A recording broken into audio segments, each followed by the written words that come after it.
Good evening. Welcome. Earth provides enough to satisfy every man's needs, but not every man's greed. These timeless words by Mahatma Gandhi remind us of the delicate balance between human ambition and environmental sustainability. As cultural catalysts, sustainability has long been one of the cornerstones of Avid Learning's programming.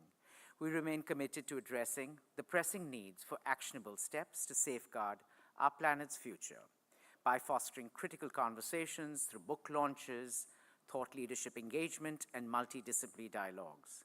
This evening's program is a natural extension of this vision, bringing together literature, history, environmentalism to inspire meaningful change.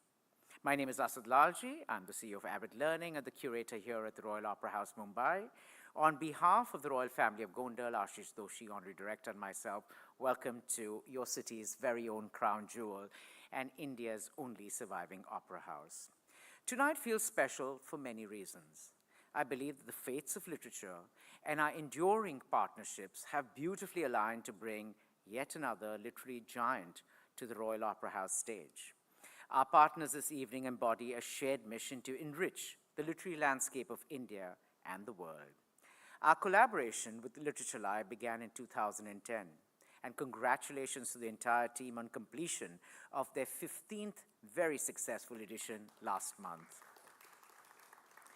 And with HarperCollins, who we've had over a decade of partnerships with various book launches and events, our shared vision and dedication to fostering meaningful conversations make evenings like this possible. It is only fitting that the spotlight tonight is on historian and environmentalist Ramchandra Guha, whose work bridges the worlds of literature, history, and environmentalism with unparalleled depth and rigor. He has long been a leading force in documenting the India's story of environmental consciousness. And this brings me to the task at hand. On behalf of Avid Learning, HarperCollins India, Literature Live, and the Royal Opera House Mumbai, welcome to the Mumbai launch of Ramchandra Guha's new book, Speaking with Nature, The Origins of Indian Environmentalism. He will be in conversation with journalist and editor Supriya Nair. It is now my pleasure to welcome Artistic Director of QTP Entertainment and Co-Director of Literature Live, Kwasar Thakur Padamsi. Thank you very much for being here in such great numbers and braving the traffic in spite of the swearing in. But thank you and have a wonderful evening. So everything Asad said, ditto. Just really quickly, thank you very much everyone for being here. It is really important that spaces like this are given for conversation and thought, and particularly in this age where we are at, where even the environment is a bad word. It's important that we have spaces like this to talk, and we have writers like this to write about the amazing things that are possible, and the long history that we have. So we're very thankful on behalf of Literature Live. We're very thankful for the partnership with the Royal Opera House and Avid Learning, and of course to HarperCollins for making this happen. And thank you all for braving the mad traffic for the swearing in. So I'm not going to take too much time because I know we are having a slightly delayed start. But I'd like to invite on stage Akriti Tyagi, who is the Marketing and Communications Director of HarperCollins India.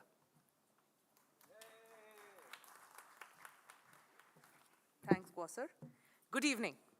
It is a privilege to welcome you all to the launch of Speaking with Nature, a landmark work by Dr. Ramchandra Guha that reshapes our understanding of environmentalism and its deeply rooted connections to India. For too long, the narrative has been that nations like ours, with their myriad challenges of development, cannot afford the luxury of environmental consciousness. But as this remarkable book reveals, India has long been home to visionary thinkers and activists who anticipated the global environmental movement, offering insights that resonate powerfully even today. Speaking with Nature introduces us to 10 extraordinary individual voices who articulated the perils of environmental degradation and advocated for harmony with nature, not as an abstract ideal, but as a necessity for human survival. Tonight, we celebrate this vital contribution to environmental thought, and we look forward to a lively and thought-provoking discussion. Dr. Ramchandra Guha is a renowned historian and author whose works, including The Unquiet Woods, India After Gandhi, and a 2-volume biography of Mahatma Gandhi, have been translated into over 20 languages and recognized globally. He has taught at esteemed institutions like Stanford, LSE, and most recently at Kriya University. As a distinguished university professor, Dr. Guha has recently received numerous prestigious awards, including the Sahitya Academy Award, the Fukuoka Prize, and an honorary doctorate from Yale University for his exceptional contributions to history and environmental studies. He will be in conversation with Supriya Nair. Supriya is head of research and media at the Godrej DEI Lab. She is a journalist and editor who co-founded the publication 52 and a former books consultant and columnist for Mumbai Mirror. Her work has appeared in the New York Times, The Atlantic, Foreign Policy, and Vogue.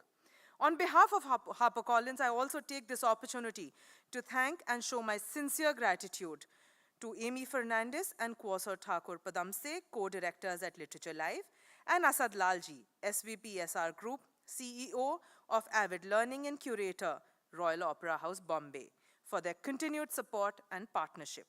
And thank you all for being a part of this significant occasion. May I please now call upon the stage Dr. Ramchandra Guha, Supriya Nair, Asad Lalji, Amy Fernandez, and Kwasar to please help us unveil the book.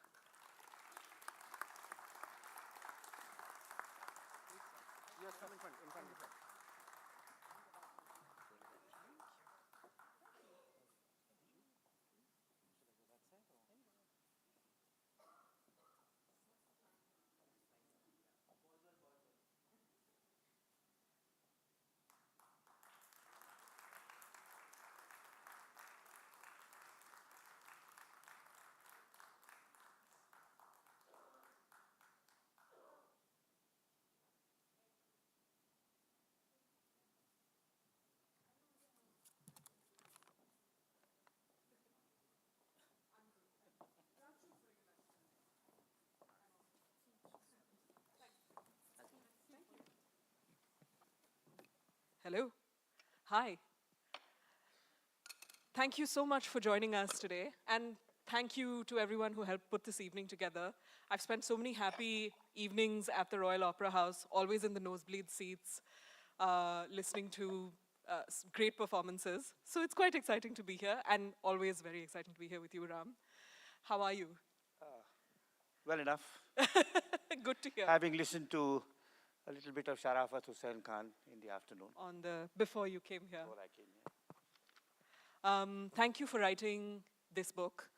Personally, for me, I felt emotionally attached to it before it ever came out, because a few years ago, when you and I were talking at Koshi's, when we met in Bangalore, you had mentioned, the second Gandhi book hadn't been out yet, and you'd mentioned that there was this cupboard at home that was full of your notes about a history of Indian environmentalism.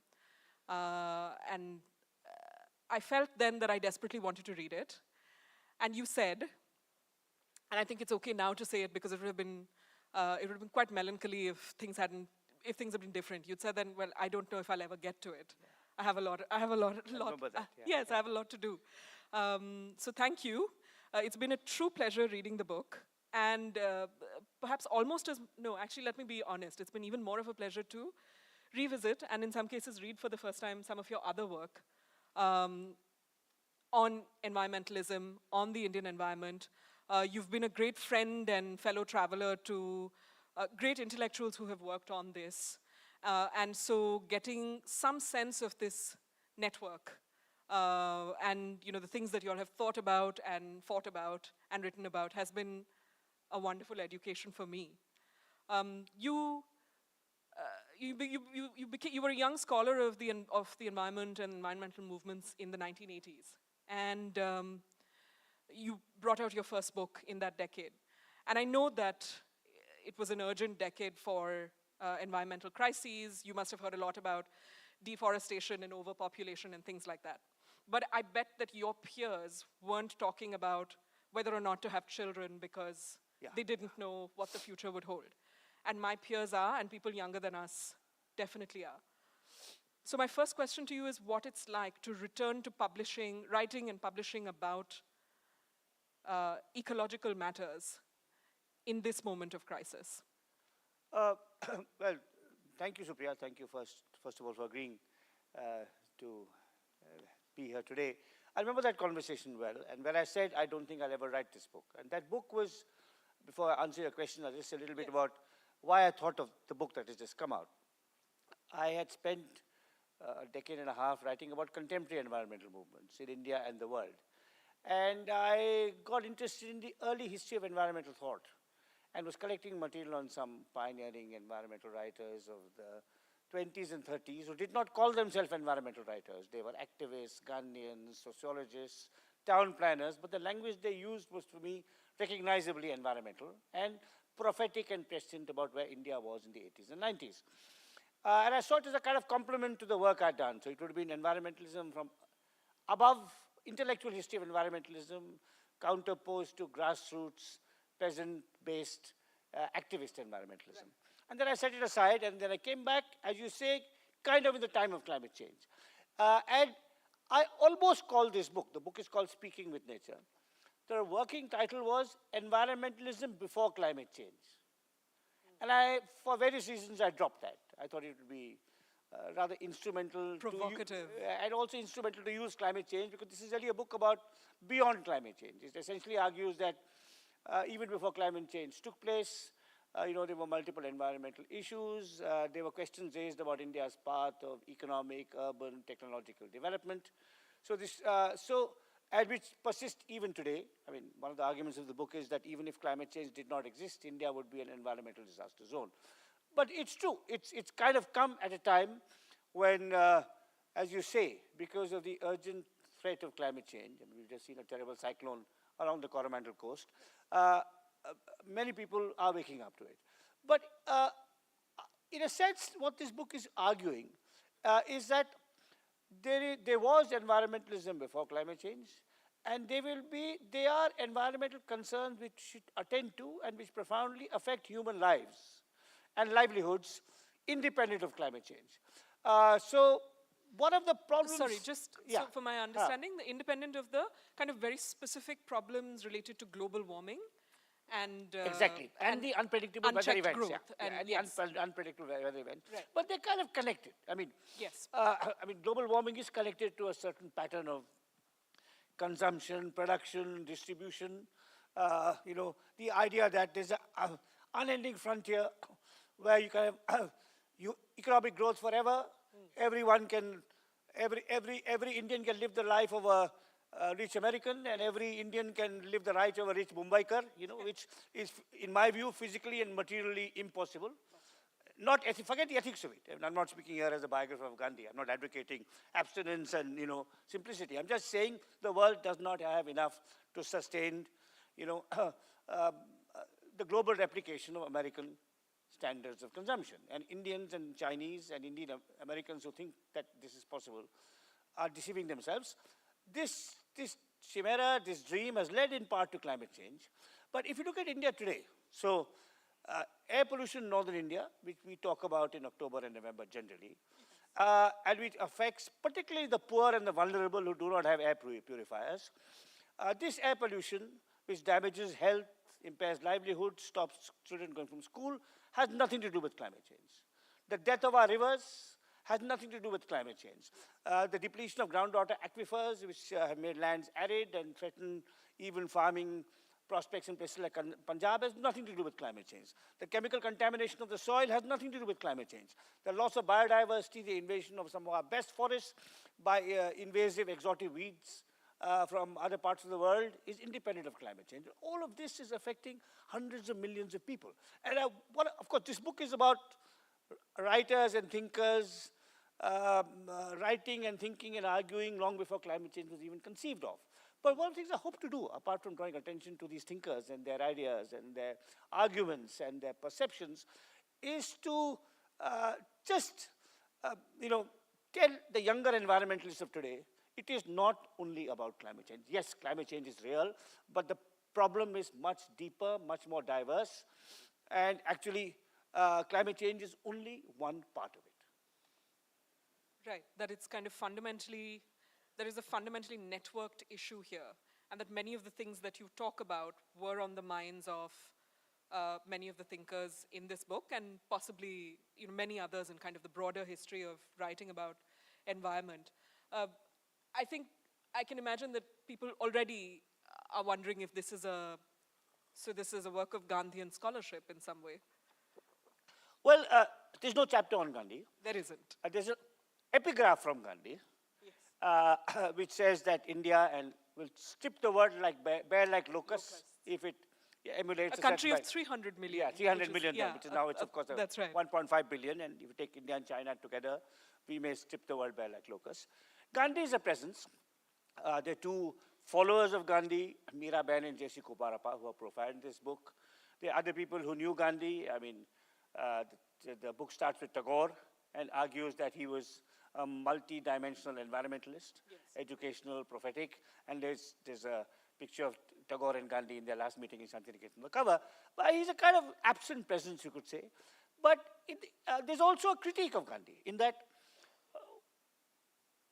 the Gandhian heritage in the environmental movement of the 70s and 80s was very strong and very visible, Supriya. Yes. The best known environmentalists of the time, grassroots environmentalists who articulated what I have called in my earlier work an environmentalism of the poor, an environmentalism concerned with sustainable livelihoods, not with beautiful landscapes, or not merely with beautiful landscapes. This was deeply inspired by Gandhi in their forms of protest, in their efforts at ecological reconstruction, if you think of the Chipko movement, the Narmada movement. So Gandhi was always there, was a very important and largely positive influence on the Indian environmentalism of the 70s and 80s and 90s. Right. But there was also a negative dimension to it, which is Gandhi, like Gandhi, Gandhian environmentalists turned their back on the city. That's right. Okay, and this book has, Gandhi famously said, India lives in her villages, which it does, but it also lives in her cities. Increasingly more than ever, yes. Increasingly more than ever, exactly. And one of the people in this book, in fact, some ways, a character I was very happy to bring back into the broader discussion was the Scotsman Patrick Geddes, whom, of course, town planners know about, but whose work and Scottish environmentalists know about, but whose work on environmental town planning in India, when he lived here for a decade, from 1915 to 1924, part of the time in this city as the first professor of sociology in Bombay University. Yes. So in that decade, the plans he wrote. And if I may, share a story about Geddes. Yeah. So Geddes was born in 1854 on, excuse me, on 2nd October. So the same day, 15 years before Gandhi.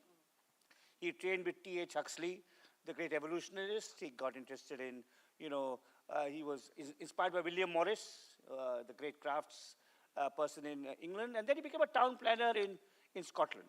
And spent his life writing about the rise, growth, and possible decay of European cities and the environmental and social constraints they faced. And he had this exhibition called Cities in History, which he was bringing to India to show in Indian cities in 1914, when he was already 60. Yes. And he takes a ship from the UK to Madras, because it was going to begin in Madras. Yeah. And the exhibition takes another ship, right? Exhibition takes another ship, and a German submarine, because the First World War had broken out, sinks it. And here, it's a great lesson for all the senior citizens in this room, including myself. Here's a person who's 60. His life's work has gone into the bottom of the ocean. The life's work he was going to show in all our cities, it doesn't matter. I'll study Indian cities instead. And he spends the next decade writing a series of town plans which are buried in old libraries, out of print. And Geddes is someone who, in a sense, is is bringing the urban perspective to environmentalism long before, in an absolutely prescient way, 100 years ago. Right, and not just big cities like Madras and Bombay. He gets invited to small towns that are the capitals of princely states and writes reports that you perhaps, I think, rightly diagnose as never having been read by the Maharajas who commissioned them. That's right, yeah. Also, I have to say this for those of you who are about to look up Patrick Geddes on your phones. He's always struck me as an unkempt Scottish version of Pankaj Mishra to look at. Which longer beard. Yes. I would amend that, if I meant. Unkempt Scottish version of Rabindranath Tagore. I think that's more appropriate. We'll make sure that Pankaj hears about By the way, he knew Tagore, and one of his great disappointments in the decade he spent in India was that Tagore did not allow him to redesign Shantiniketan. Because Tagore had a hand in designing Shantiniketan himself. Exactly, And so he was, precisely. Right, right. He was a control freak of a certain kind. Yes, About that, very yeah, difficult to yeah. budge. Did Geddes have something to say? I mean, let's spend some time on Geddes. Did he have something to say about Bombay that you might perhaps want to tell a story about? That Well, he wrote on Thane, a small report on Thane. He taught students sociology and civics in Bombay University. So I think the Bombay School of Economics, Sociology, which is still thriving and produced lots of good scholars. In fact, one of them, Indira Munshi, has written a fine book on Geddes, which I've quoted in my book. But his big plans were on Indore, because he believed, this is interesting, he believed that the cities of the future had to be medium size. Bombay was too big. Yes. London was too big. New York was too big. So even Edinburgh was too big. So Dundee rather than Edinburgh, Indore rather than Bombay, which is a very interesting way of conceiving how urban development should take place, on the human scale. So he left, of course, a legacy through his students. There is again someone who has discovered letters of Geddes in the Maharashtra archives. An interesting American who lives in India called Robert Stevens, who's an architect some of you might know, and hopefully he'll write something on Geddes' years in Bombay. But most of his plans were about, as you said, smaller towns, sometimes princely states, but he wrote a very interesting report called a report on 6 towns in the Bombay presidency. So one was on Thane, one was on Nadiad, one was on Bharuch, and I think that's a really interesting model for us to follow. Maybe I shouldn't be saying it on a day like this. But one of the mistakes that the state of Maharashtra made was to make Mumbai the capital. Yes, one of the mistakes that my home state, Karnataka, made was to make Bangalore the capital. Because if you make a large commercial city also the political capital, rather than having dispersed urbanization, which leads to balanced regional development, one of the sensible things that your putative home state, I don't know, do you claim it as your home state, Kerala? my grandmotherland. Or your grandmotherland did, was to separate the political capital, Trivandrum, from the commercial capital, Kochi. Yes. So I think Geddes is, Geddes, of course, Bombay University in 1924 was a great place, and he occupied the first professorship in sociology anywhere, which is an extraordinary tribute to the Mumbai of that time, that they could have a Scotsman as their first professor of sociology. I don't think it would be conceivable now to have a Scotsman as a professor of sociology in this or any other city in India. But I think he coined the terms megalopolis, yes, conurbation, and these are terms of description, but not of approval, I think. That's right. Yeah. Yes, absolutely. How fascinating that he wanted to lay out Shantiniketan all over again. And I'll move from the Geddes Tagore axes, not to Gandhi, but actually to the first page of your book, your dedication. It's dedicated to a scholar whom we'll return to perhaps later, whom you describe as a fellow traveler from red to green. And I think your Gandhian scholarship is inextricable from this. But I'd love to know more about that journey. Well, yeah. So I think the person Supriya mentioned is one of the 2 dedicators to the book. So he's 20 years older than me. The other dedicator is my daughter, because I wanted a generation above and a generation below. He's still alive. He's 87. 86, he's just published a wonderful book, it's called Land, Water, Air, Freedom, A History of Environmental Justice. He lives in Barcelona. Let me pronounce his name so that you can correct me. Is it Juan Martinez Ayer? Yeah, so actually, he started life as Joan Martinez Ayer because he was born in Franco, Spain. Yes.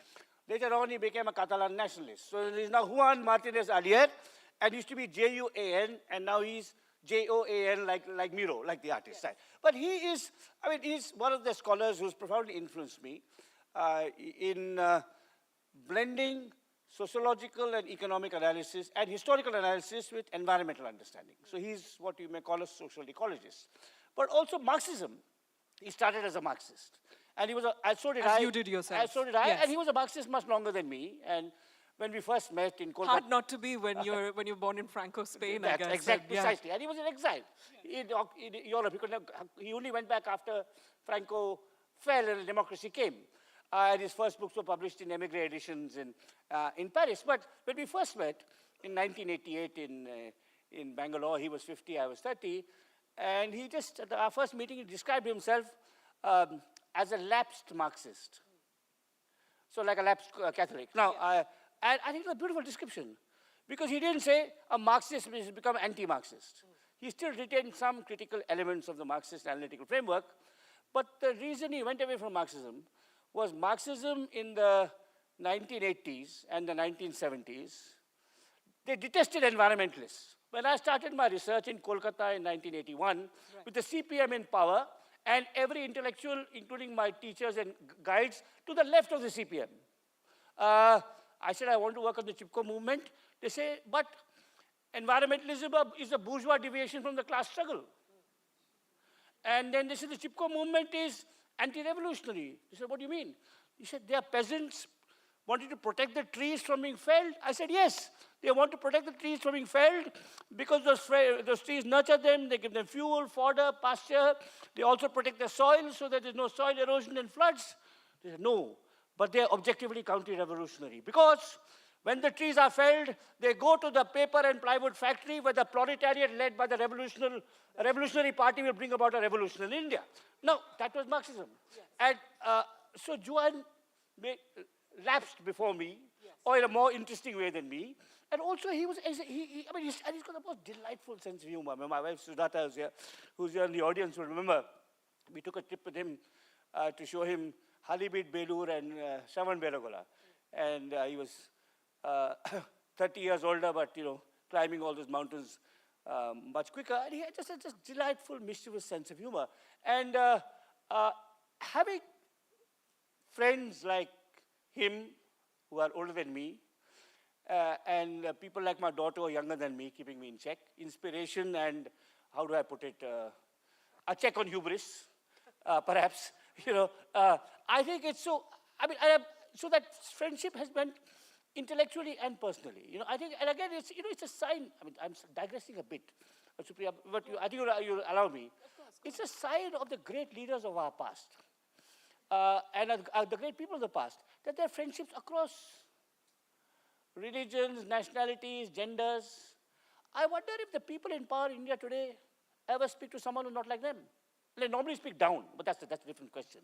But I think a friendship, and normally, I think I was double to know Juan, who used to be Juan, has been such a deep sense of enrichment in my life, because if Indians make foreign friends, they're usually in the Anglophone world. That's right. Yeah, so to meet a Spaniard Catalan, whose second book was on Peru and whose third book was on Cuba, and who has traveled to more parts of India than I have. In his 70s, he was going through Orissa, studying the impact of mining on Adivasi communities. So I think I actually, since we started with my telling you that I had this book to write and I thought I would never write it, I wanted it published while Juan was still there. So I'm glad I was able to do that. Congratulations on that. Because he's now 87. Yeah, and I completely understand that things like these can feel like achievements in a way that an award or a fellowship possibly couldn't. So I'm very happy, not only for myself, but also for you, that because of the book arrived when it did. So thank you for raising him. He's been a profoundly humanizing influence on me. But, and this speaks to the quality and the generosity of your scholarship as well, learning not only about him.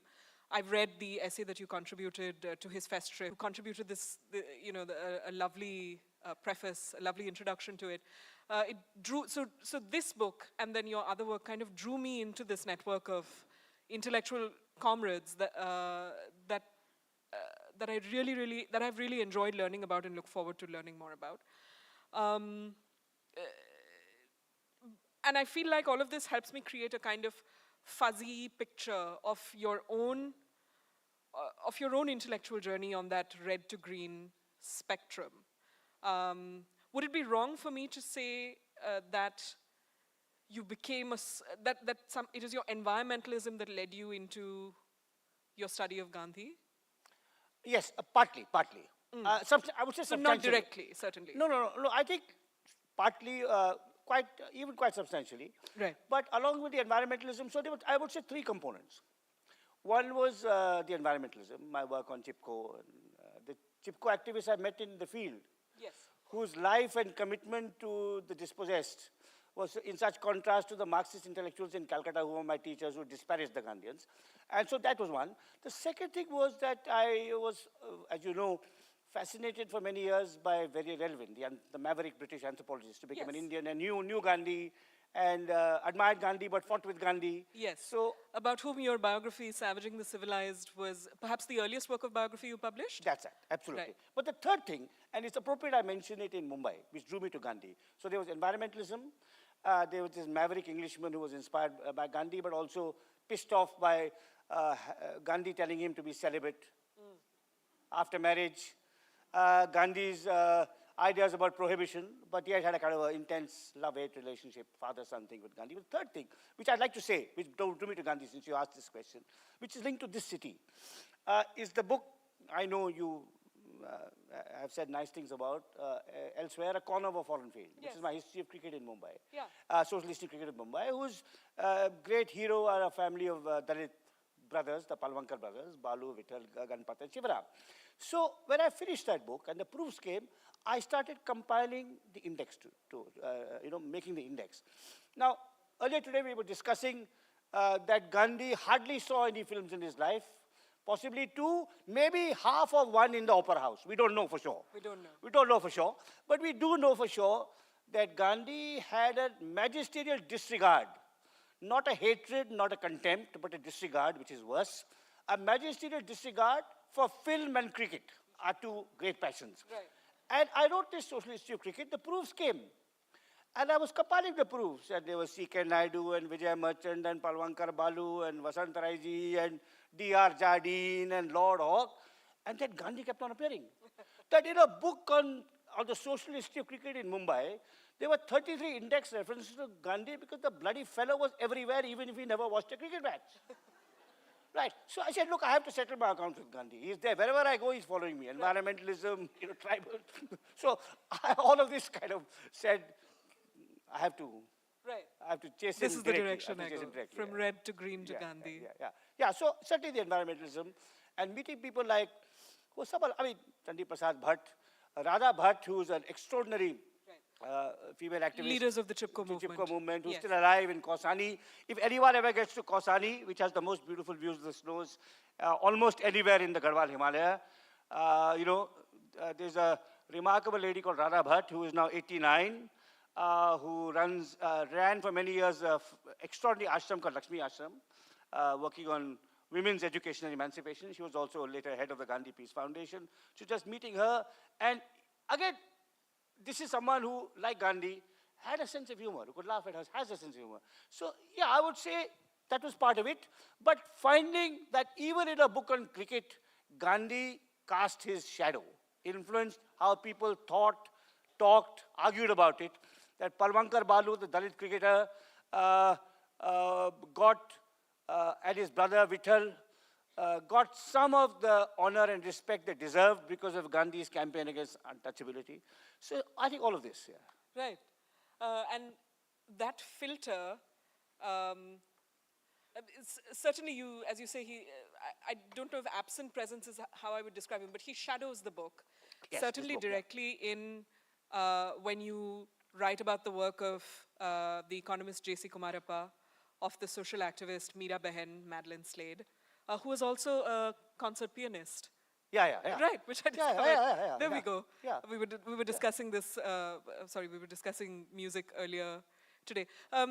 So quite directly over there, and then sort of walking beside, I suppose, everyone from Tagore to many of the other thinkers over here. And the thing about Gandhian thought is that rarely is it assessed in terms of dogma, the way Marxism is.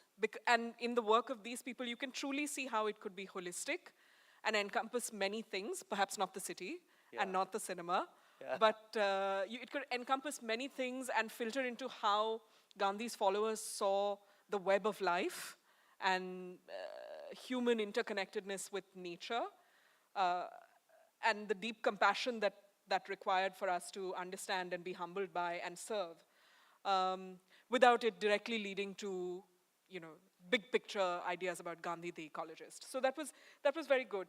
I would, if we have time, perhaps like to come back and spend a little more time on Kumarappa or Meera Behan, but I also don't want to, I don't want to make this a military march through each of the thinkers in the book. There is one, though, whom it would be lovely for you to introduce to the audience, because she's introduced, I think, to almost every reader of the book for the first time through your own work. And this is Gabriel Howard, whom you write about in a chapter along with her husband, Albert Howard. Sorry, yes. Yeah, please. so actually in some ways, Supriya, that was the most difficult of the chapters to write. You recovered a lot of her work. But it was the most difficult chapter to write because, as I said, Gandhi said India lives in villages. And I'm an entirely urban person who's never lived in a village. I mean, I've written about forests, I've written about... I guess Dehradun was a small town. I lived in a small town. Right, I grew up in Dehradun, a small town.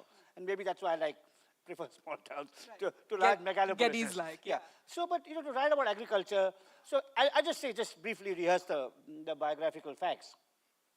Albert Howard is recognized globally as if not the pioneer of organic agriculture, the first major critic of chemicalized agriculture. His book, An Agricultural Testament, is still read all over the world, and it's a kind of a Bible for organic farmers. And I knew about him a little bit, not much. He studied in Cambridge, he was an Englishman, came to England, joined what was then the Imperial Agricultural Research Institute in Pusa, worked there before, and then shortly after he joined, before he came out, he had fallen in love with a younger Cambridge colleague called Gabriel, who also studied botany and agriculture, and they got married. And then they stayed in India for almost 30 years, first in the colonial system, then in the princely state of Indore, which is where they perfected their methods of composting as an alternative to chemical agriculture. And while Albert Howard was much better known, Gabriel fell through the cracks because she died in 1930. And Howard lived another 20 years. And his major books were published after that. Now, interestingly, after his wife, Gabriel, died, they had no children, he married Gabriel's sister, who then wrote a book about... Classically Indian, if you ask me. Maybe. But she was devoted to the husband and wrote this. And then I found that actually her contributions were immense.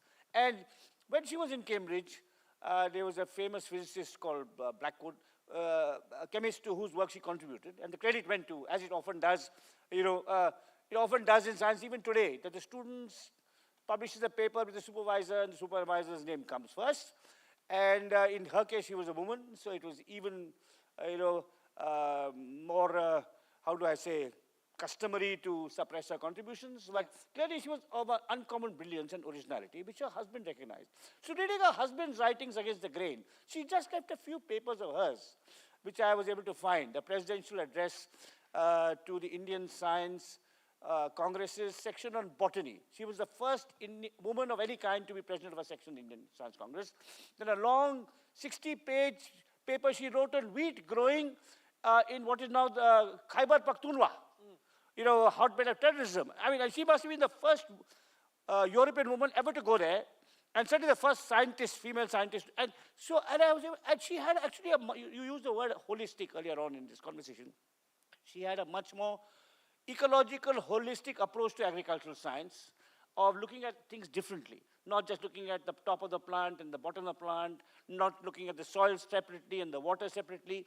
And she actually was a kind of forged an ecological understanding of agriculture, which her husband took forward. And perhaps he was, a better researcher. Of course, he lived longer. As a man, it was easier for him to work with Indian peasants, and I have reciprocal learning from them. But at the first, so I think it was just serendipity. I knew about Albert Howard, and then I found that his wife Gabriel was an extraordinary figure in her own right, and intellectually probably more original than her husband, which he, to his credit, if you read his writings, recognizes and says he left an unfinished book, and but here are some fragments from the notes which I've quoted, which are strikingly original. So, Thank you. As with so many of your works, many readers and hopefully, and I know many scholars will think about, will think of it as a springboard from which to examine new fields of inquiry, write new books. If I have one wish for this, it's that this beautiful act of recovery of Gabriel Howard's scholarship will inspire more scholars to recover other hidden women in the archives, writing about the environment, writing about the climate and ecology. I couldn't think of a more beautiful sort of feminist task. Okay, I did say that we won't go person by person, right? Yeah. So let me go back then to another of your earlier books and draw a connection between that and this one. When you wrote Environmentalism, A Global History, which I revisited and loved. The kind of the very matter-of-fact ambition of that book floored me. And I know that you probably get asked about Corner of a Foreign Field all the time. And this book made me wonder, maybe more people should be out there, asking you to sign copies of Environmentalism, A Global History. Because to me, it's just as vibrant, and its arguments are lovely. You constructed that in a fairly, it proceeds along expected thematic lines. You tell us about the first wave, the second wave. It's organized by argument. And then you write this one as an intellectual history. Should we talk a little bit more perhaps about moving from one structure to the other and why this one appealed to you over here? Yeah, actually, yes. I mean, you're right. That was much more thematic. Yes. And it's a global history. This is an Indian history. At one stage, that book was written partly because I was fortunate enough to, after my PhD, to spend some time in America and a little later in Germany to have access to the kind of archives and libraries I would not have here to write about Brazil and Kenya and America and Europe and Australia. Yes. But it is organized thematically, and that's partly because, Supriya, I mean, people recognize me as a historian. But my degree is actually in economics and sociology. I came to history later. Yes. And in a sense, sociologists are more interested in structure and process than narrative. And they're more interested in things like sociological phenomenon, like the impact of class relations, the role of the state, the role of technology, than in individual human beings. And over the course of my career, I suppose I'm still a little bit of a sociologist. I'm a lab sociologist, I haven't rejected sociology. But I moved more towards narrative and biography in individuals. Yes. I actually thought, and this is a book about 10 individuals, yes. I actually thought about, should I recast it thematically, using categories that are what I call socio-ecological. So I went for a long time going back and forth. The research had been done. Yes. So I had the material. Yeah, it was in the cupboard. And I then did a little more after the pandemic and fleshed out. But I thought, should I do it the way I've done it, which is start chronological. So it starts with Tagore, then Radha Kamala Mukherjee, economist, then and historically terrible writer. Terrible, Yes. terrible. And then Kumarappa, the economist. Then it has 5, so it starts with 3 Indians. Then it has 5 non-Indians who worked here, including Geddes and the Howards and Miraben. And then it ends with 2 Indians again, Munshi and Krishnan. Yeah. Now, I thought, should I do it? After long, I would almost consider doing it thematically by what I call socio-ecological spaces. So I started with the wild. Then I would come to the forest, which is not really the wild, but has elements of human beings. Yes. Then I would have come to the farm, and the village, and the city. So in a sense, all those categories are covered in the book in different ways. Yes. But I thought if I do that, only my fellow sociologists will read it. Possibly. I right, don't know. and many of us, but, so, I take your but I point. still feel maybe that could have been a different way of slicing this. To look at it, and then the region also. So like Mukherjee is a regionalist. So is Geddes. So they're looking at the forest, the farm, and the city in the region. So it could be the Sahyadris, it could be the Konkan, it could be the Western Ghats, it could be the Himalaya. Yeah. So I think these are other ways in which one can write narratives. Right, and you don't need you don't need like kind of rhyme and rhythm thematically for the book to resound with some of your earlier work.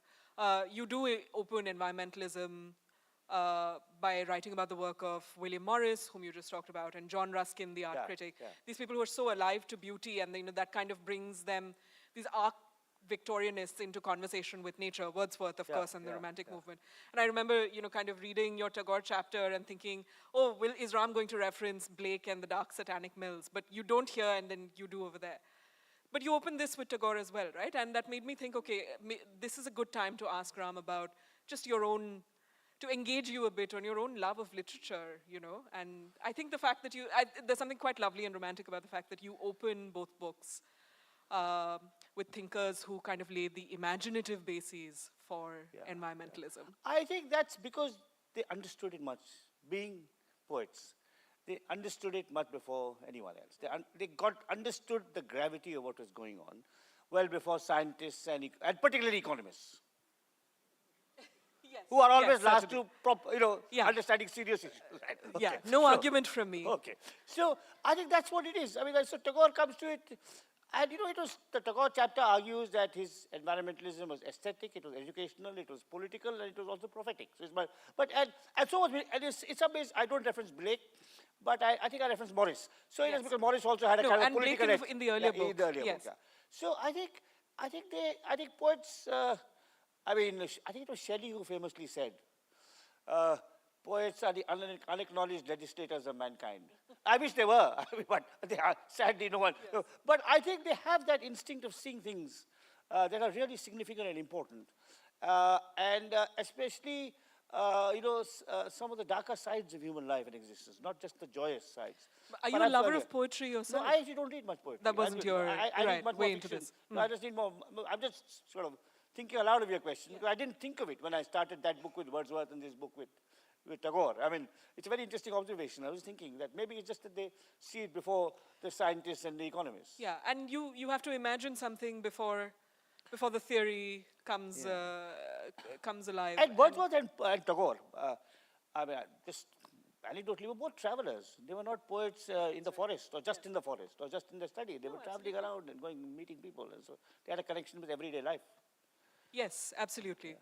And through fiction and poetry, this does show up over and over again, right? So fans of The Lord of the Rings may possibly know that J.R.R. Tolkien, long after he fell out of fashion and became kind of slightly musty, I mean, he's, of course, always rediscovered every couple of generations, he was still beloved for his view of, the primacy of nature and of trees and the forest being as important as the other beings in his fantasy universe.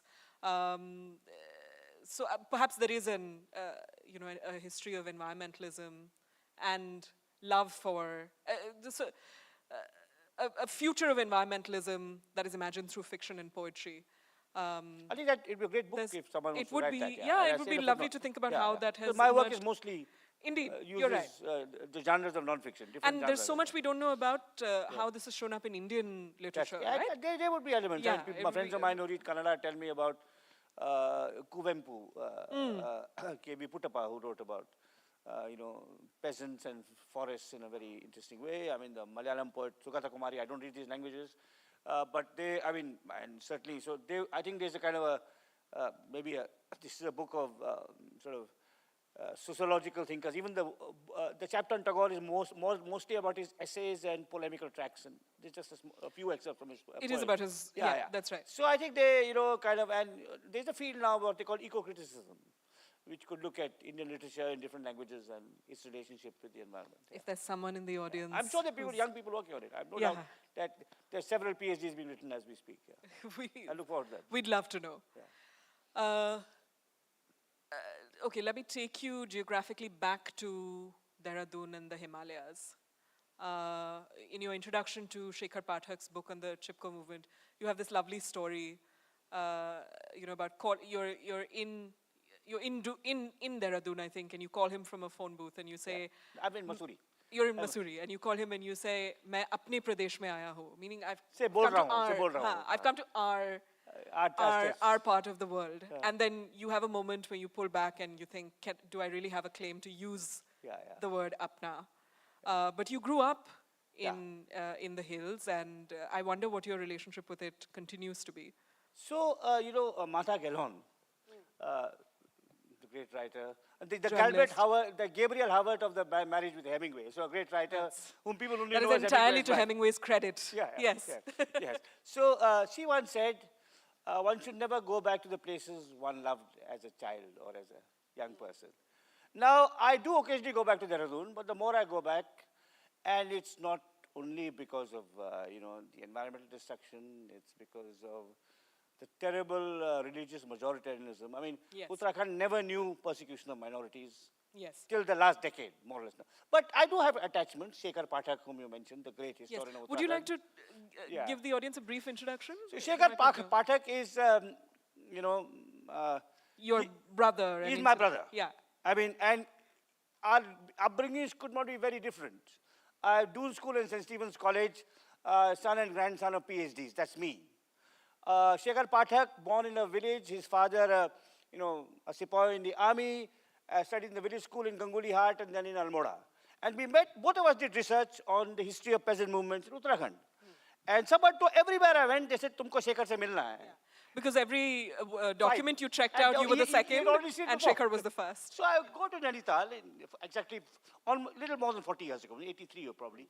And I, meet this person who's teaching in Nainital University. He's with students, and I go, and he says, "Tum baad mein aao, ye bahut dur se aaye hain, hamare mehman hain." And we just chat, and our conversation has continued ever since about history, about culture, about ecology. Those of you who have an adequate knowledge of Hindi, and I'm sure that is a majority of the audience, not a scholar's knowledge, an adequate knowledge. Just Google Shekhar Pathak Himalaya. On YouTube, you will find talks of his that are extraordinarily rich, learned, humorous, illuminating, self-deprecatory. He is one of the most remarkable human beings I've ever met, and I've met plenty of those. And he has traveled in virtually every valley of Uttarakhand, Garhwal, Kumaon. He has been many times to Ladakh, to Arunachal, 4 parikramas to Kailash. And he gives these slideshows where he will take you through the different dimensions from the plains up to the highest mountains. At every village, he will tell you, ye yahan se hain. Bachendri Pal, the first woman to climb Everest, was from there. That has this rare orchid. That is where the third Chipko movement took place.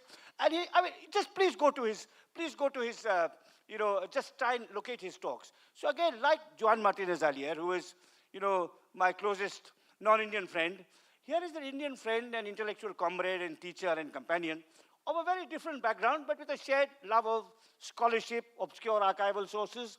I dedicated a corner of the foreign field to him. And he said, he doesn't talk about cricket, but Corner of Foreign Field is based on fugitive newspaper archives, and it's inspired by the kind of his search for documents all over the Himalaya. And I remember he said, he was very angry with me. He said, "Tumhari kitab aayi, your book has come." Or his son picked it up, and he said, opened it. He said, "Baba, ye Ram Kaka ne kitab likhi hai, tumhare liye hai." हाँ लिखी होगी, हमारे लिए लिखी होगी. नहीं बाबा, तुम्हारा नाम है इसमें. So it said to Shekhar Pathak and his Pahad. And Pahad is not just mountain. Pahad is the journal he's edited for the last 30 years without any funding, an annual journal on Himalayan ecology, culture, literature, sociology, politics. And he was very cross with me. He said, तुमने मेरे नाम से क्यों लिखा है? तुम किसी cricketer के नाम से लिखते हैं. Right. So, but I'll just tell one last story about Shekhar. To know how friendships, just to go back to a point I made again, and all of you would have had such friendships in your life.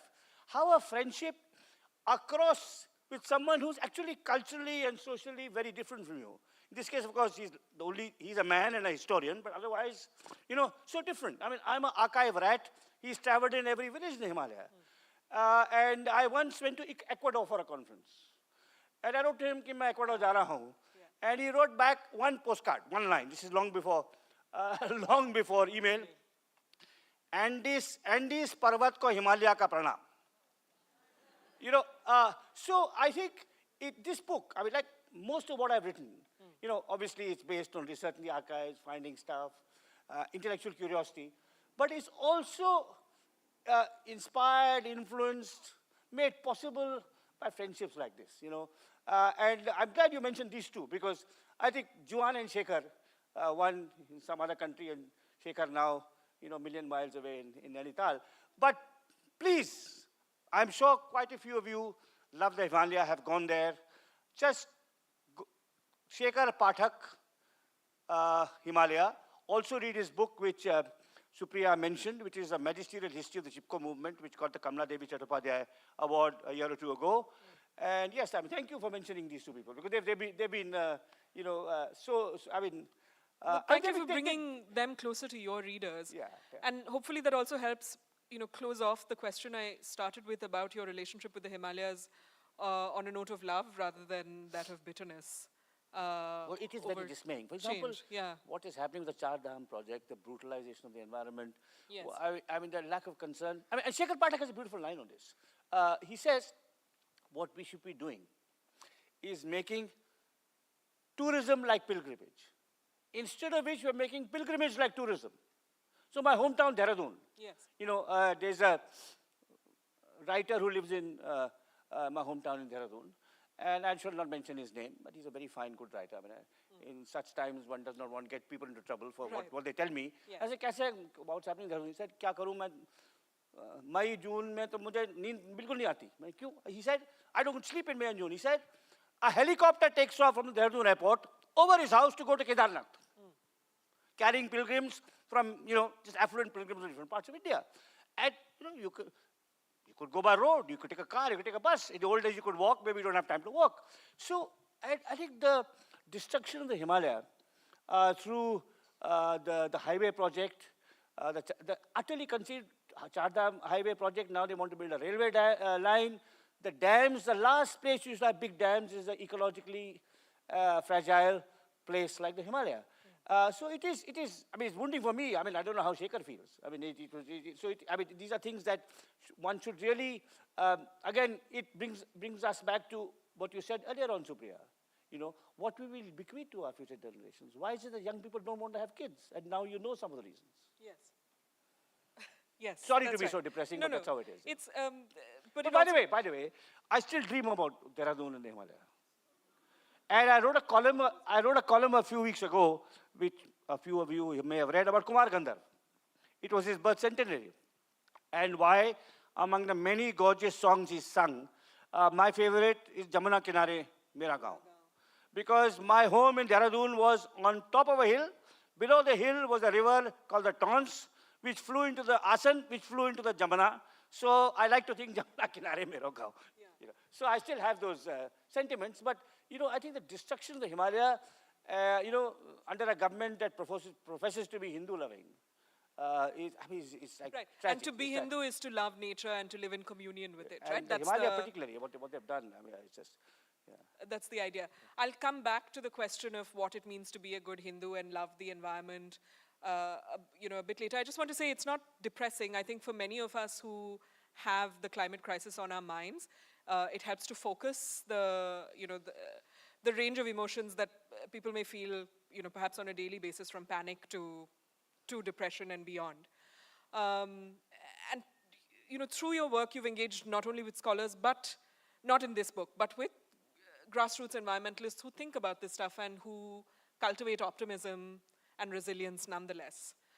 We don't hear many of those stories in Speaking with Nature, though, Yeah. and I wonder what you might have to say. I just want, you know, kind of, how do you think about strains of thought that the framework of the book did not permit you to bring in? Absolutely. I mean, so this book is actually a pre-climate change book, and it's also a pre-Chipko book. So Chipko started in 1973. Yes, that's right. And this book basically ends in the 1970s, and a little bit in the 1980s, Krishnan. That's But right. I think what, you know, it would be wonderful, just as we need more works on the history of literature and environmentalism in different Indian languages.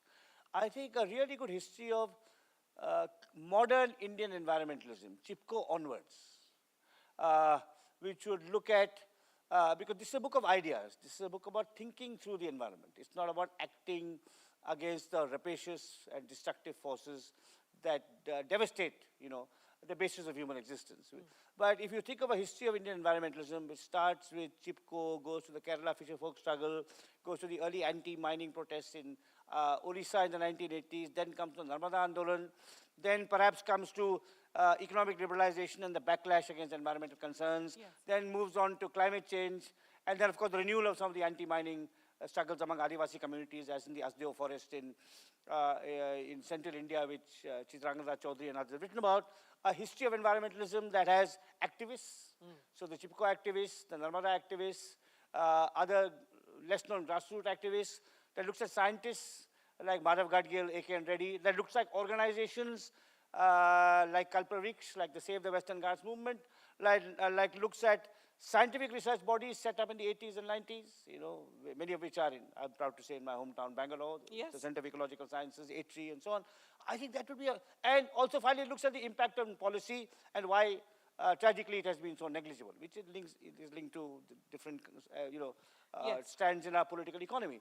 So I think, but certainly, though this book is a pre-Chipko book, I mean, in the acknowledgements, it thanks all of them, as many activists and organizers and writers and scholars, scientists and social scientists, who actually, Muni talked about two, Shekhar and Juan, who kind of helped me on this journey.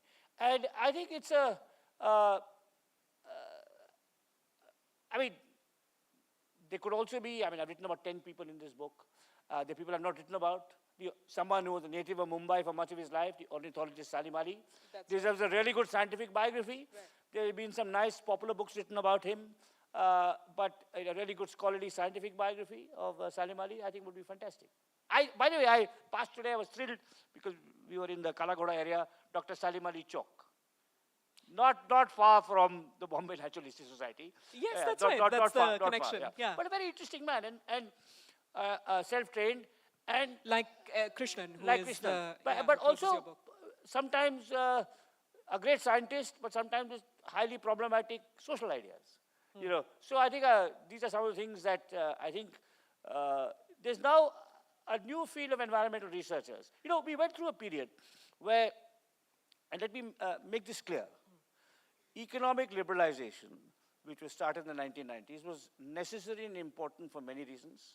It has had many beneficial effects. It raised growth rates. It made a dent in poverty. It led to a new breed of entrepreneurs who did not come from family backgrounds. But it also led to an abandonment of all checks on environmental sustainability.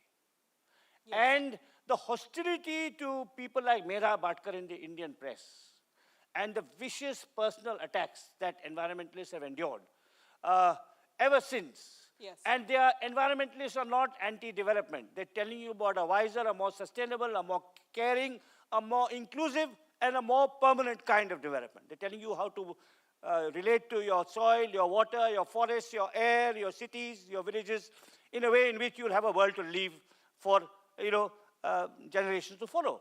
And now, then you have a kind of a period of early 2000s, where there's a kind of environmentalism going underground or feeling defeated or besieged. Right. And with climate change, it's come back. And now there are some first-rate younger scholars who I think will take some of the themes of this book and say, maybe Guha was wrong in this direction. Maybe there's too little about the city. And also say, it's interesting, but it's curious that there's hardly any mention of the motor car, because most of the, thinkers in this book were writing before the motor car became ubiquitous. And one of the consequences of the motor car, because this is one of the unanticipated consequences of technology, which Karl Marx warned about, that technology has unanticipated consequences. Without the motor car, there would be no climate change. Yes, that's okay. right. Just as we don't know what the smartphone is going to do to all our minds, right? Now, so I think they are, I would say that, I would hope that, this book would be read for what it says about the past. But younger scholars would say that this book is really, interesting but incomplete in many ways. And the kind of, the follow-up studies I've talked about, could then be taken up. I should think that there will be a taking forward of your work rather than a direct argument against. Because what you provide, and the framework is very clear. You're writing not about contemporary, it's not a contemporary history of environmentalism. It is about kind of the modern origins of it. Yeah. And I think it's not only an intellectual, but also an emotional history. And what you just said about the backlash against environmentalists, I think, is something that I hope many people in this room have already internalized. There are probably people in the audience who understand that if we didn't have the motor car, we wouldn't have the coastal road, which has reshaped Bombay forever. We would not have a metro shed in the RA forest, a movement against which, and where there was a perfectly reasonable alternative. The idea was not, let's never have a metro, but that we should move it out of the forest. A movement that perhaps many of you joined. So I think to go back to some of the people whose thinking helped shape our imaginations and therefore helped us construct some of these responses should be useful. I do have more questions to ask you, but Jinal, do I have 5 minutes or no minutes before I go to the audience? Should we go to the audience? Yeah. Let's do it. Let's open it up. It would be lovely to have some light on. Thank you. And if someone could tell me who has the mic. Okay. Please raise your hand and we'll come to you. There's a lady over here with spectacles. We'll go to you first. Should I stand or? Yeah, please stand. It'll be Yes. easier. It'll be easier to hear you also. Hi. So I'm Anantata, and you actually preempted one of the primary critiques I had of the book, which is that younger scholars would call it incomplete. But I just wanted to go back to the conversation you were having towards the beginning of the talk, which is this distinction between the red and the green, between like the Marxist movement and the ecological movement. And I just wanted to ask whether it might be more useful to sort of look at them as, movements that go sort of hand in hand without the strict divide. Because as we mentioned towards the end, a lot of the issues, at least in India's past and like now the contemporary future, all the ecological issues are also like more often like very Marxist issues. Like all the people who are at least protesting this goes hand in hand. A lot of the ecological disasters are fundamentally a function of people's class distinctions and even more so caste distinctions. And eco-socialism has also sort of had a resurgence in the last couple of years.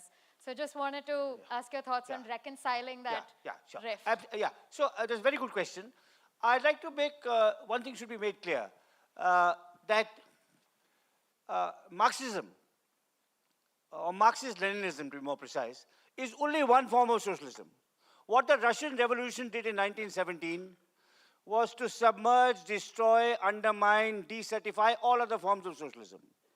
Marxist-Leninism, ideologically and intellectually, is about hubris, industrial technological hubris. You read the speeches of Lenin and Marx and Trotsky, and they're all about conquering nature. But there were other forms of socialism. William Morris was a socialist. Decentralized socialism, communitarian socialism, which actually were blended red with green. And, and if you read in the Indian context, again, what the Marxist victory, what the Marxist-Leninist victory did in 1917 was to decertify all other forms of socialism. So even Indian historians, Marxist historians, only write about the Communist Party, CPI, CPM, Naxalites. But if you take the Indian socialists, like Kamala Devi, like Jayaprakash Narayan, like Ram Manohar Lohiya, to people much later, like you are Anantamurthy, and in my state, where I live now, Karnataka, you'll see a much deeper understanding of the connection between livelihood and environmental sustainability, between social justice and environmental sustainability. So this is I'd urge you to consider this, that, yes, I mean, equity, a book I wrote with Madhav Gadgil 30 years ago was called Ecology and Equity. So equity is central to environmental sustainability, distributive. But I think this has been the problem, that to use a fashionable Marxist term, Marxism, in its Leninist variant, has hegemonized the discourse on the left. You may understand what I'm saying, but there are many other forms of, left-wing thought. In fact, in that book, Ecology and Equity, Madhav Gadgil and I had a chapter where we defined ourselves as conservative liberal socialists. Because the elements of the conservative tradition, respect for the past, respect for common knowledge of everyday people, not arrogance of scientists. Liberal because freedom, dignity, openness of thought, intellectual debate, and socialism because, you're right. I mean, a profoundly unjust world, which India is becoming more and more. Because I talked a little earlier about why I'm not why many aspects of economic liberalization were welcome. But now we are going from creative capitalism to crony capitalism. We are going to a form of oligarchy where a few capitalists close to the present government get a disproportionate share of the benefits, which leads to profound inequality, which studies have shown. So, but this is where I would urge you, that there are many varieties of socialism, and it's a historical accident that the Leninists won in 1917, and that led to this terrible neglect by the left-wing tradition as a whole. After the fall of the Soviet Union in 1991, then they woke up and they said, yes, capitalism destroys nature and so on. But actually, if you look at the writings of, as I said, the Indian socialists, I mean, Chandi Prasad Bhatt, who is the real originator and pioneer of the Chipko movement, was deeply inspired by Jayaprakash Narayan, which is why he worked renewing community forests, community water systems, and preventing them from, rapacious exploitation by outsiders. So I think this is, there's a conceptual mistake that people make in identifying socialism with Marxism, and particularly its Leninist variant. And I think that's where, I think it's sometimes, I think that's where I stand. I mean, Marx was a great thinker, but Lenin was a brutal authoritarian, Stalin was worse, and Mao was even worse. And if you read Lenin... And had devastating impacts on the environment in China. Exactly, absolutely. Right. So I think this is where I think we have to be clear about not allowing Marxists and communists, not saying, just as we should not allow a certain political party to claim to speak for all Hindus. In the same way, I think it's a mistake to think that Marxists are the only people who are the tribune for the poor and the dispossessed. Just two quick reactions to that while the mic passes to the gentleman in a red shirt. If you'll just give me 30 seconds. I think there are various categories of thought that, perhaps Marxists are engaging with in more or less interesting ways that could be described as anarchist. And certainly some of Gandhi's thought and the thought of many Gandhians in this book has been described like that. So that's perhaps one thing that's worth thinking about. And towards the end of the book, it's not a prescriptive book, but some of what Ram writes about, which is just about having to change, the necessity of changing our approach to consumption, may be identifiable to younger leftists as a form of degrowth discourse that I know young communists are very interested in. I'll leave you with that, sir. Sorry to keep you waiting. How do you see the future of environmentalism with people like Donald Trump becoming the president? And I think even Mr. Modi, I don't think has ever said anything very much about the environment. And in fact, in India, we depend so much on coal. And I think I've seen statements saying that we will continue to be a major consumer of coal, which is one of the dirtiest fuels. So how do you see, and right-wing governments are coming into power all over the world, and they are not very environmental friendly. You're right. Absolutely. Thank you so much. Absolutely, you're absolutely right. And let me quote just one paragraph from my conclusion. And allow me to read it out. It's about a few which resonates with what you said. Regimes led by both the Congress and the Bharatiya Janata Party have granted a free license to coal and petroleum extraction and other industries that devastate landscapes as well as human communities. Perhaps no government has so actively promoted destructive policies as that led by Narendra Modi, who became Prime Minister in 2014. The environmental scholar Rohan D'Souza has documented the Modi government's easing of environmental clearances and its watering down of operating norms for coal tar processing, sand mining, and paper pulp industries. D'Souza continues, this slash and burn attitude of gutting and weakening existing environmental institutions, laws and norms was extended to forests, coasts, wildlife, air, and even water management. And in the most recent environmental global ranking, I think India comes last. Last year it may have been fourth from last, right? Now, you're absolutely right. Now, the issue here is, partly it is obviously the political economy of elections, who funds elections. Partly it's a 5-year cycle where you leave, so you don't care about what you leave behind. But I think it's very important. I mean, if you think of a political program, which is where I mentioned Jayaprakash Narayan a little while ago, I think decentralization of decision-making is vital to environmental sustainability. That's the only hope. And decentralization means not just from Delhi to the Mantralaya in Mumbai, but to all the districts, not just to the districts, but to the Nagarpalikas and the Panchayats. In fact, in Karnataka, when for a few years, under the Janta government of the early 90s, which had some remarkable socialists, non-Marxist socialists, including Abdul Nazir Saab, who is a dedicatee of the book that Gadgil and I wrote, Ecology and Equity. Decentralization led to much better water and forest management. When the panchayat could decide, let's say there's a panchayat, there's a forest near a panchayat. If you give them the rights to manage the forest in parts of my book ends with an example from Gadchiroli in this state, where you have some villages that have done remarkable work in community forest management that has revived forest, water, livelihoods, and incomes. So I think this is something which, I think it's a very hard and difficult task, you cannot persuade Delhi to cede its powers to Bombay, let alone Mumbai to cede its powers to Ahmednagar and Nasik and further on. But this is something where we have to start thinking. I mean, maybe some of the northern European countries where actually you have effective decentralization have done a much better job on these things. And Ram's chapter on K.M. Munshi provides a remarkable historical mirror to the instrumentalization of environmental discourse in politics. Ma'am, with your hand up. We'll come to this side again for the next question. Hi.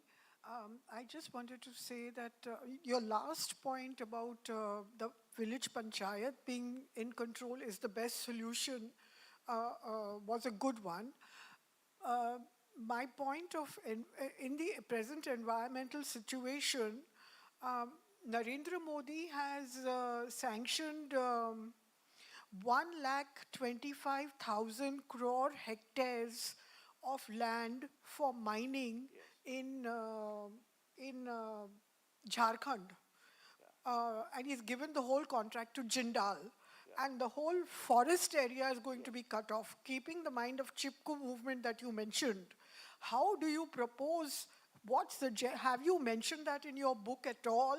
Are you aware of this? And what action can people do to prevent it, to stop it? Because he's going gung-ho for it. Yeah. He has made a president of Jharkhand, and he's bringing Jharkhand into the picture, but not telling people that 1,25,000 crore hectares have been given for mining, and it's going to be done. And the people I've spoken to over there, and they are very terrified about what is going to happen to them. So can you please say something on that? No, you see, it's a very important question you've raised. I mean, it's not absolutely within my competence to answer it, because as a historian, both prediction and prescription are kind of, transgressing into. I can only suggest a direction a society is taking, which is what this book does and some of my other writings do. So, I mentioned Chitrangada Chaudhary has written about some of this. It's also partly, it's linked to precisely this question. The systematic transfer of decision-making from the village or the mandal to the state capital, and the state capital to the central capital. What you say, you're talking about, is a particularly striking example of the centralization of power and the evisceration of federalism in the last, decade or so. And of course, of the influence of money on politics. I mean, I can't give you a solution, but I can say read the works of Chitrangada Chaudhary, who, unlike me, is a field researcher who's written on these things. But you're absolutely right. I think, among the reasons, Father Stan Swami was jailed and died in jail, and so that people like Sudha Bhardwaj were in jail for so long, was that they were fighting exactly these issues. So it is a bleak situation, and it would require, and I completely understand and empathize with your deep and worry. But as a writer, I can only tell you where we seem to be going, and who are the people who in the past who showed us that there could be an alternative path. An alternative path, and I think the important thing to recognize, madam, is that when people demonize environmentalists, I quote, early in this book, I quote the late Anil Agarwal, who was one of our pioneering environmental writers from the 80s. He said, environmentalism in India is beyond pretty trees and tigers. Among the reasons that environmentalists are demonized is that they told you just want to protect the tree and the tiger. No, we are talking about sustainable livelihoods. We're talking about a future path of economic development that would be, that could take everybody along, and that would leave, the earth intact for future generations. And mining, but I say this, that it is part of a larger pathology of our political system. You would have seen it in the Congress governments in Delhi too. I mean, it may have been intensified under the BJP. And I hope, that, all I can do as a writer is talk about the world as I see it. I mean, a writer is not an activist. A writer is not a prophet.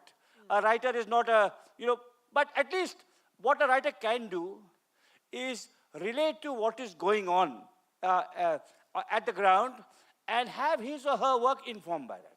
So, and the only thing I could say that I will try and do, which I am doing, is to have this work, which is in English, translated in several Indian languages. So maybe, it is going to come in Malayalam and in Hindi and in Tamil and hopefully in Marathi too. So that would be a way of taking scholarship, beyond, to a wider audience. But I feel inadequate in answering your query because I can't, I can share your anguish and your concern, but Ram, all I can do is write about it. Right. Yeah. But Ram, I think the question that I think perhaps many people ask you, which is, what should we do? In relation to this, is there something crisp that you... So I said, my definition of, my understanding of the writer's craft is my personal understanding. That's Other right. writers don't have to share it. Right. Is that a writer has views. A writer is not, a historian particularly, does not predict, does not prescribe, and should not aim to be a guru, and especially not a Rajguru. And I think I'm fortunate I stay in Bangalore. Because, so that's all I can say. A writer's job is to do, a historian's job is to do deep research, look at what the problems that society throws up for him to, in my case him, because I'm a man, to research them deeply, thoroughly, rigorously, but also with an analytical focus, and convey their findings in a way in which people can read it and relate to it, not in obscure, jargon-written academic prose, but buttressed by scholarship, and have it translated in languages. I mean, my column comes in 10 languages, my books come probably in 4 or 5 Indian languages. But a writer should not get, a historian at least, that's my personal view, should not get into policy prescription, into advocacy, a writer to seek to communicate to as wide an audience as possible, in as subtle and deep and thorough a way as his gifts and talents allow. That's it. It's a modest view of the writer's vocation, but that's my view. I think those who have seen you on the barricades and in the streets for various movements No, would but perhaps no, even there, I can tell you. Yes, sure. The only certain things I protest and demonstrate about. The Himalaya, freedom of speech, and Hindu-Muslim harmony, because I'm a biographer of Gandhi. I mean, you talked about the barricades. Let me tell you that the day after a few months after I was detained in Bangalore to protest against the Citizens Amendment Act, the farmers' protest started. And I was asked to comment on that. I said, I don't understand agriculture. So I think even there I'm acting as a citizen. I'm not saying, take me seriously because I've written these books. Yes. I'm saying I care about Hindu-Muslim harmony. Right. So I think that is, so I think, as I said, this is a very personal, idiosyncratic, eccentric, some may think irresponsible view of the writer's vocation. But I've thought about it a lot. I mean, and particularly I think writers who, and often a writer who becomes an activist can damage the cause of a social movement. That can also happen, yeah. As has been seen. Yeah. I have to apologize to everyone. I took up all your time, and now I can no longer ask you to ask any more questions. One last question? Asad, can we do one last question, One last please? question? You have to sign books. So perhaps the questions can be asked when you take the books to sign. One last question. Okay, we'll take one last question from the gentleman in the red shirt. If you could please keep it short, unlike me. Hello, sir. Santosh Ambasta here. So my question is very short. It is, how can the concept of metabolic rift, as introduced by Marx, help us understand the modern environmental degradation? And also, sir, when we talk of proletariat, they are the ones who are worse affected yes. because of environmental degradation. We talk They are of among the worst. They're not necessarily the worst, they're among the worst. among the worst. Yes, sir. that is true. That is true. So, I mean, that's absolutely true. I think that's true. You're absolutely right. In fact, as I said, I mean, environmental degradation of all kinds. And I would not use the word proletariat because that is only a particular class of people in India. And of course, the industrial working class is a small part of the working poor in India, right? So, you're absolutely right, which is why I talked about ecology and equity. If you look at air pollution in Delhi, it's a classic example. If you look at the question the lady raised about mining and what mining will do apart from the forest is that it would cause soil erosion, the pollution of water sources, the devastation of fields, which the villagers of Jharkhand, Adivasi and non-Adivasi will be affected. So absolutely, on that, you know, we are clear that in the Indian context, it is about blending, and this is true of all my work, and in this book, most recently, but in the work that going back to the 80s, it is about environmentalism as character of livelihood. It's about environmental sustainability as linked to social justice. It's linked, as linked to political decentralization. So that, I think, again, I would say that those of you who, just consider this question that just as Hindutva is not Hinduism, Marxism is not socialism. Just, I would leave you with this. Thank you. And thank you to all of you very much for staying with us well into dinner time and book signing time. Asad, over to you. Thank you, Supriya. It's only fair you asked two men in a red shirt to ask the question, and my name is Lalji, so I should have been asked third. But thank you, Dr. Guha, for this enlightening conversation. I think we could have gone on for another hour, but thank you for being here and sharing all those insights. The author will be signing books outside, so please get your copy and sign them. And Supriya, thank you so much for your thoughtful questions, your in-depth research. This evening wouldn't have been possible without our partners. I have to thank them. Literature Live, Amy, Quasar, Melika, HarperCollins, Akriti, Anand, and Udyan. And lastly, the wonderful teams of the Opera House and Avid Learning. We have many more exciting programs coming up. In fact, on the 20th of December, we have a performance of Kathak meets Jazz with two artists coming in from the US. And we have many collaborations planned with HarperCollins and Lit Live next year, starting with on the 16th and the 20th of January. So thank you all for being here. Thank you for braving the traffic and not being at the swearing in and coming here instead. Have a wonderful evening and hope to see you soon. Thank you. Good night. Thank you.